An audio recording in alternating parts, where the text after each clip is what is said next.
હોય, ખાસ કરીને મેં પટેલોના ઘરમાં જોયું છે, બૈરા શબ્દ વાપરે. શરૂમાં જ્યારે હું તો નાગરની દીકરી પરણીને ગઈ તો મને આખો વિરોધ કે આ બૈરા નહીં કહેવાનું એમ. ધીરે ધીરે મને સમજાયું કે બૈરામાં જ પ્રેમ છે, ત્યાં જ પ્રેમ આવે છે. દરેક માણસની પ્રેમ કરવાની રીત જુદી હોય. સોફિસ્ટિકેટેડ સ્ત્રીઓ, અમારા ઘરની સ્ત્રીઓ એમ કે એ લોકો કદાચ એટલો પ્રેમ દેખાડી ન શકે, પણ જે માણસ ખરેખર, તમે જુઓ, મેં તો બહુ જ માર્ક કર્યું છે, અને આ એવી જગ્યા છે કે અહીંથી આ કહેવાવું જ જોઈએ કે જ્યારે પહેલી વાર સુરત ગયા કે બીજા ગામોમાં ગયા, અમદાવાદ ગયા અને પોતાનું કામ કરવાનું શરૂ કર્યું, આછી મૂડી ઓછી વસ્તુઓ સાથે, ખૂબ સ્ટ્રગલ.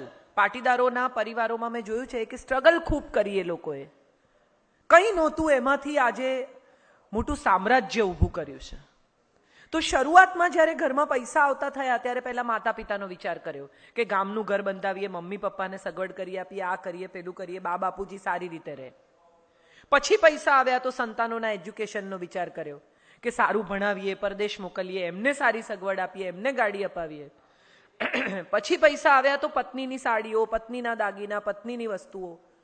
હું કેટલા બધા એવા પટેલ પરિવારોને ઓળખું છું અંગત રીતે કે બહાર જતા હોય અને સવારથી પહેરેલું શર્ટ હોય ને પત્ની એમ કે બદલી કાઢો ને, તો એમ કે ચાલે, હવે મને કોણ જોવાનું છે, તું સાડી સરસ પહેર.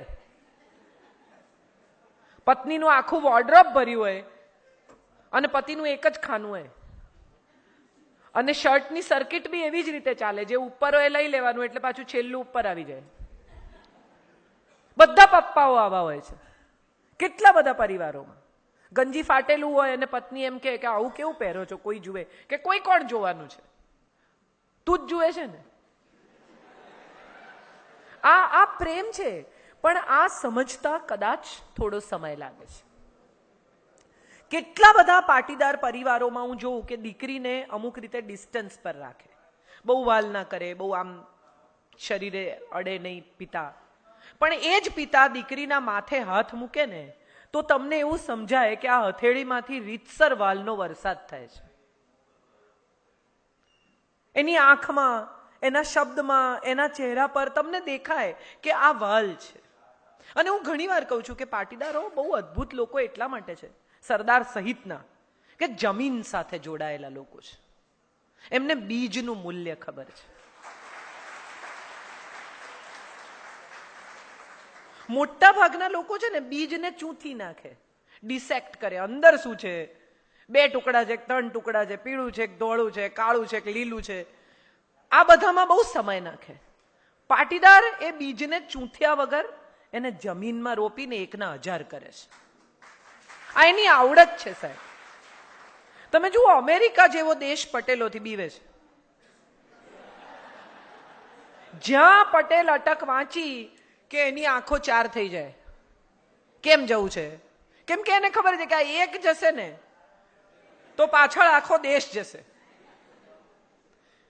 તમે બ્રુજ, બેલ્જિયમ, હું ગઈ, મેં જોયું કે ત્યાં એ લોકોના પેલું બ્રુશ, શું કે છે, બુર્શમાં ગુજરાતી ખાવાનું મળે, ગુજરાતી જ બોલાય. બિચારા જ્યુઇશ તો ભૂલાઈ ગયા છે. પાલનપુરી, જૈન અને પટેલો, આ લોકો ત્યાં રાજ કરે છે સાહેબ. કબજો જ લઈ લીધો છે, રીતસર કબજો લઈ લીધો છે. મોટેલ્સ, તમે અમેરિકાની કોઈ પણ મોટેલમાં જઈને ઉભા રહો, કોઈ પણ ફ્લેગ હોય, એમાં એક પટેલ તો હોય ને હોય. હું તમને એક બહુ અદ્ભુત દાખલો આપું, બહુ ઇન્ટરેસ્ટિંગ. હું ઇંગ્લેન્ડ ગઈ હતી, લંડન. પછી મારી પાસે 3 દિવસની રજા હતી, એટલે મેં કીધું મારે સ્કોટલેન્ડ જવું છે. એટલે હું સ્કોટલેન્ડ ગઈ એકલી. તો સ્ટેશન ઉતરી એટલે મને એમ કે કંઈક શોધી કાઢીશ નાની મોટી જગ્યા. એટલે એક ભાઈ બેઠા હતા, ગુજરાતી દેખાતા હતા. એટલે મેં જઈને એમને પૂછ્યું, મેં કીધું હું અમદાવાદથી આવું છું, ગુજરાતી છું, એકલા રહેવું છે, કોઈ સારી જગ્યા મને બતાવી શકો? મેં કીધું 3 દિવસ માટે. કે લે, એકલા રહેવું હોય તો મારે ઘેર ચલો. મને તો આઘાતથી વધારે મને સમજણ જ ના પડે કે આ અજાણ્યો માણસ આજે મને મળ્યો, મેં એનું મોઢું પહેલી વાર જોયું અરે કે એકલી છોકરી થોડી એમ રેવાય, હાલો હાલો ઘેર. એને ઘેર લઈ ગયા. મહેન્દ્રભાઈ પટેલ એનું નામ, પતિ પત્ની 2 જ જણા સ્કોટલેન્ડમાં રહે.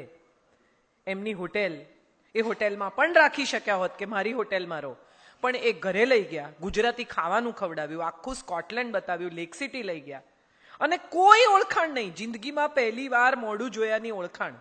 અને હું નીકળી ત્યારે એના પત્નીએ મને 11 પાઉન્ડ હાથમાં આપ્યા. એટલે મેં એમને કહ્યું, મેં કીધું શેના પૈસા આપો છો? તો કે અમારા ઘેરથી દીકરી ખાલી હાથે ન જાય.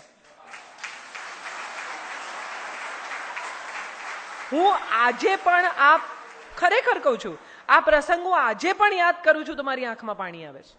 આ પટેલ છે.